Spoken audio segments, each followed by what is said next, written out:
So I found that I was having inner conflict and turmoil, which was causing me a whole host of serious mental health problems. The main reason we use story when we're talking about branding is because it's more memorable than just telling people what you do. It's that the whole point of storytelling is that it is a method by which we can remember things. If you go on your own, it's a journey. If you bring other people, it's an adventure. Start finding other people who are like you. You want to start finding other people who can support you, who you can support as well, who you can offer help. And as soon as you do, you start building your confidence up. It's top of Tuesday. Dan, awesome to have you here with me today. Let's start off with, how do you describe what you do if you were in a casual setting to someone? Well, that's always a good one, because you've got to get that kind of elevator pitch almost. I love to describe what I do is that I dig into what makes you special. That's really kind of the first place that I'll start, because then you grab people's attention straight away. If I want to go a little bit wider and actually tell people what I do, I use graphic design and brand strategy to help people find what makes them unique, so they can attract the kind of clients they really want to work with, rather than just working with anybody and everybody. And you're a freelancer? That's correct, yes. Yeah, how long have you been doing that for? 8.5 years now. It's a long time. Long-term freelancer. Yeah. And tell me a bit about that journey. How did you get into it and why? Because I'm long-term unemployable, I think, is the reason why. I did have a period of extreme frustration in my mid-20s with what I was doing, with not being able to follow my dreams, not following my desires, and being in a position where I was consistently conflicted. I was consistently working for and against people who didn't share my desires and my values, for starters, and doing jobs that I really didn't gel with. So I found that I was having inner conflict and turmoil, which was causing me a whole host of serious mental health problems. And I realised, quite fortunately, that the reasoning for that was I was doing jobs that didn't align with me.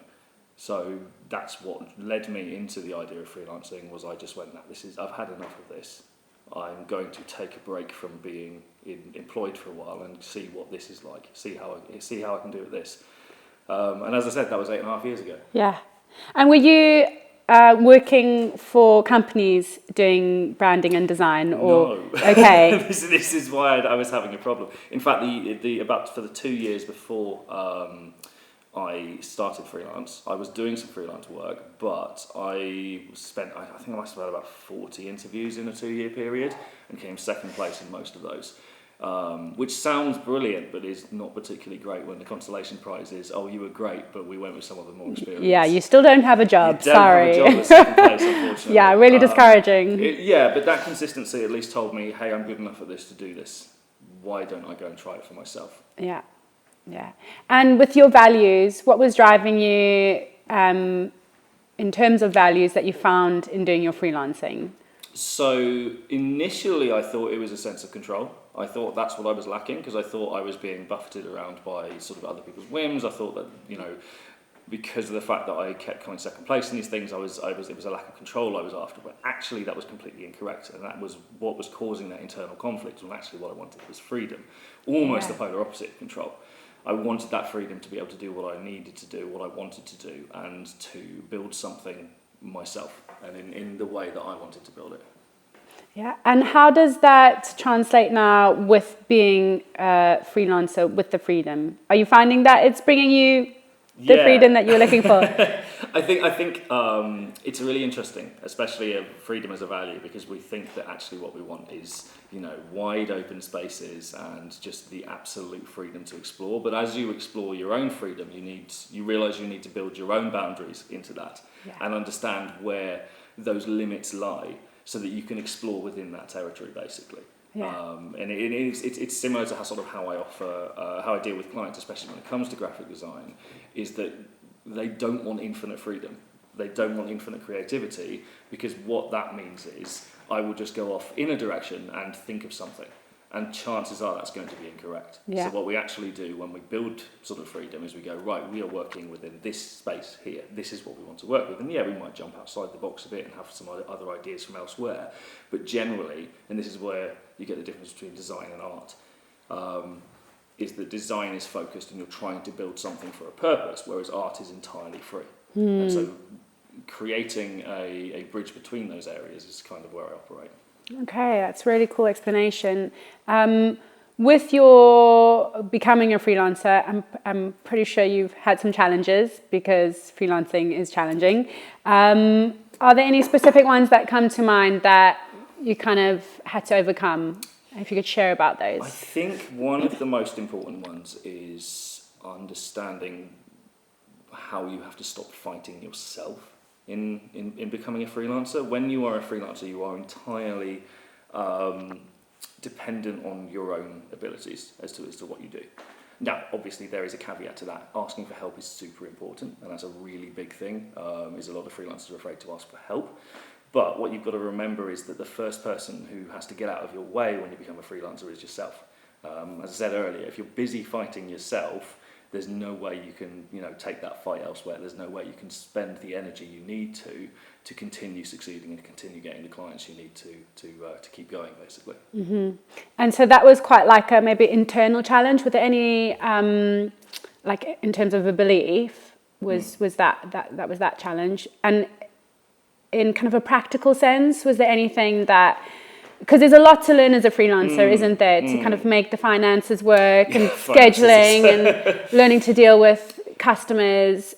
I think, there's certainly when I first started, I was a lot more reserved than I am now, and understanding that actually sometimes you have to draw a line in the sand when it comes to clients, and sometimes you have to be a little bit harsh so that you can be fair. It was very difficult sometimes when I first started, when clients would give me incredibly awful deadlines. I need this tomorrow, and I'd bend over backwards to do it. When in actual fact, I realised that saying no once in a while really helps increase the calibre of the clients you get. Yeah. Because you drop those red flag clients, basically. Yeah. What about pricing yourself? Did you ever? Oh, that was a nightmare. Oh, we don't have to swear on this. I could always beep it out. But yes, I feel your pain. I keep dropping onto podcasts and being the first person to swear on it. So I don't know what that says about me. So pricing. Pricing is really difficult because if you don't value yourself, and this is what I talk about when I say getting out of your own way, if you can't value yourself, then no one else is going to value you for it. If you value yourself too low, which is easily done, so many good freelancers do that, people are going to take advantage of you, and you're going to find you get bad clients because they're just busy taking advantage of the fact you're a low price. If you obviously price yourself too high, which is obviously the other end of that scale, then you price yourself out of the market. The main thing to think about is what value you're bringing to that client and what that is worth to them and their business. So sometimes I actually look at the client's financials reports from previous years before giving them a quote, because I go, right, what is your business worth? How much is my time and my effort and my expertise worth to you, and what's that going to do for your business, basically? And then quote based on that. Really cool, really helpful advice. And okay, let's go into Iron Dragon and actually what you do. So I know you really do tap into the power of storytelling. Absolutely. And archetypes. So let's start with the storytelling framework that you use. So I'm a new client coming to you, I've got no idea about anything to do with branding. Walk me through in a story framework of how you're going to help me. So firstly, there's a lot with story that we can do and we can use. The main reason we use story when we're talking about branding is because it's more memorable than just telling people what you do.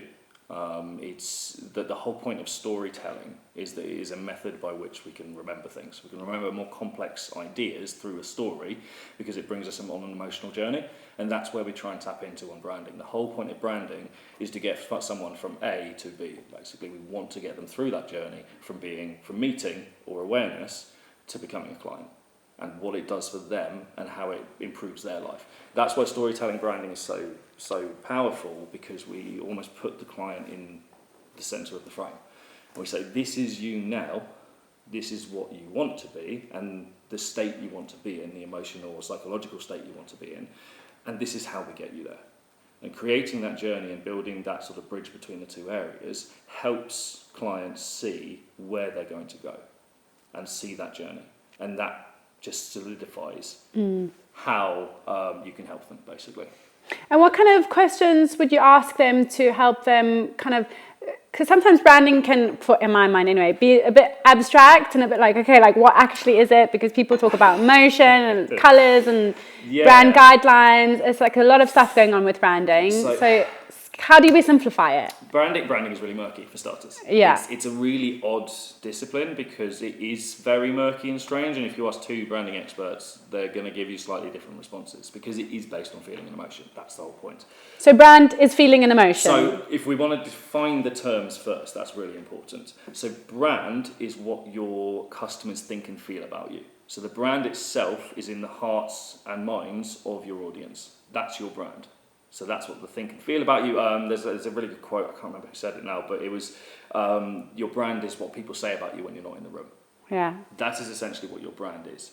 Your brand identity, which is the other side of the coin, is what you put out. So it is things like your vision, your mission, your values, your purpose, and then also the visual side of things as well. So that's a visual identity, which comes under the brand identity. Things like logo, colour scheme, typography, the type of photography you use. All of these things, voice and tone as well, that's really important. That all comes under the brand identity, and you use that to try and influence the brand to reflect a set of feelings and emotions you've defined, and that's what the branding is. It's kind of the bridge between the two. Talking a lot about bridges today. So the branding is the bridge between the two. That is essentially how you're talking to people, what you're actually doing to get your message across, and how you're influencing the brand so that it reflects accurately the emotions and feelings you want it to. And what if you have bad branding? What if you have a really good product? Now, this is. But your branding is a bit off. This is really interesting because a bad. Which way around we going? Good product, great product, great product, bad branding. Yes. Then most of your sales are done by luck. It's fortune. It's chance, basically, because you might have a great product, fantastic, but if your brand's really rubbish, then people aren't going to know about the product. So you might sell a few based on someone just coming across like it, word of mouth, word of mouth becomes an important part of your brand. But if you haven't done the work to actually get across that story and help people understand why this great product is so good for them and what it's going to do to help them and improve an aspect of their lives, anyone who comes across you is probably by chance more than anything else. Yeah. And in business, you don't really want to be acting purely by chance. Yeah, absolutely. What about that if we flip it around and say... The flip side is that a great brand will not sell a bad product. Yeah, this is really important as well. It will in the initial phases, so it's almost the reverse. It will sell a bad product for a while, but then word of mouth will get round and it will damage it. So it will mean you can start really strong, but you won't have longevity.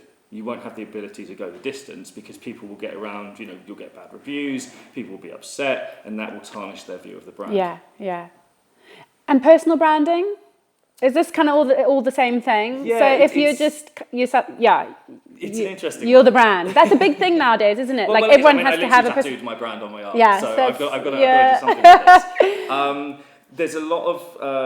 There's a lot of confusion about how personal brand works. People sometimes think they have to do something different from themselves. They almost have to put a mask on, and that's a really important thing not to do, because if you're not being authentic with your personal brand, then again, people are going to see one thing. Then when they come to use your product or service, they'll experience something else. That will leave them with a disconnect between the two. I saw this on the brand and I got this experience. Why is there such a disconnect between the two? Yeah. That creates a bad feeling. That reflects on the brand. That reflects in reviews. All of this comes back. So that's why it's really important that instead of going out there and putting on an inauthentic face and doing something that isn't you, you go out and you do something that is you, so that the right people come to you, get that same experience, and then feel like they've had the right brand experience, basically. And is there, I don't know if this kind of ties into it, your brand archetypes, does that kind of tie into helping someone find their personal brand? And if you talk about your archetypes. Absolutely. So archetypes generally are used for more business brands, but they can be used on that personal brand as well. They are a set of 12... archetypes, avatars, basically, that we kind of put on the brand to show the general idea of what it looks and feels like. They're more a starting position than anything else. Okay. So Otherwise, you'd only have 12 types of businesses, and that wouldn't Yeah. really operate Yeah. and make for good differentiation. But And for they're good places to example, start. so, sorry, for example, like, what do you mean by archetypes? So, Can you give me a gonna go couple? into that, Okay. Don't worry. We'll get there. So the archetypes themselves are these kind of personas, basically, that we sort of can see in popular culture. So they create almost a reflection on the cultural zeitgeist, so we can get that opportunity to understand a complex set of emotions or feelings in a very short space of time. So, for example, the rebel archetype is super easy one to understand. What kind of ideas do you get when you hear the word rebel? I think kind of James Dean, Yeah. you know, biker, black jacket. Yeah. Han Solo, things of yeah, that sort of nature. yeah. So that's how we kind of deal with these archetypes, is we give them sort of like a cultural significance, so you know what kind of attitude the brand has. So a rebel brand would be sort of against the status quo. They're trying to do things differently. They're trying to sort of shake things up a bit, so you can kind of get that. Yeah. Whereas on the opposite end of the scale, a ruler brand is more about order and control and structure, and building things into a neat, tidy structure. So this is how we kind of get started with a lot of the brands, as we look at this through this lens and go, where do you fit on this wheel? What influences are you getting in from these voices, and how do we change those into something that's unique to you? Yeah. I'm going to ask a personal question. What do you think my archetype is? Oh, God. For Top Up Tuesday? You've got a real caregiver archetype, actually. Oh, I like that. Yeah, so it's all about kind of that security and coming into this nice, really cool little space, and being comfortable enough to like let out your inner secrets, basically. Caregiver's a really good one, I think. Okay, I like that's really interesting and helpful, actually, because now the reason why I asked that, because it can really help anchor, like you said, like simplify this very abstract thing of branding, and it's a really good starting point. So that's really cool. You've given us so much wonderful information. One of my last questions for you is, looking back at your younger self, starting off as a freelancer, all the challenges that you went through, what would you tell yourself back then with the knowledge that you have now and your experience that you have now? I think the main thing is that it's not just okay to be yourself in business, it's actually warranted. You should be yourself in business. When I started my brand, it was very safe and corporate to begin with, apart from the name, but everything else was quite safe and corporate. And then I realised all that was doing was attracting safe-ish corporate-y clients towards me, which I wasn't enjoying dealing with. So it was only when COVID happened and actually lost 90% of my clients overnight, but that's a whole other story, that I realised actually I've got an opportunity here to really shake this up, and I went full in on the bold side of what I do, and I put myself into it a lot more, and I made it reflective of who I am as a person and what I'm doing. And I think this is especially important for freelancers, because you, as a freelancer, are spending your time dealing with clients. You are the person, you are the face, you are the business. And so as a freelancer, it's really important that you attract the kinds of clients you're going to work really well with, because A, you're going to have a good time, but B, they're going to have a good time. And then they're going to tell other people about that good time, who are most likely going to be, friends, other business people they know, and they're going to also be good clients for you, because they've got a similar kind of psychological makeup there. Yeah. They're going to have a similar personality. That was unfortunate. Let's go. What was that? It's a busy cafe here. Yeah, it's a busy cafe. What was it? That's all right. We'll cut. I'll cut to a break. That's all right. Someone shouts. Yeah. Wow. That's all right. I shouldn't have got so distracted.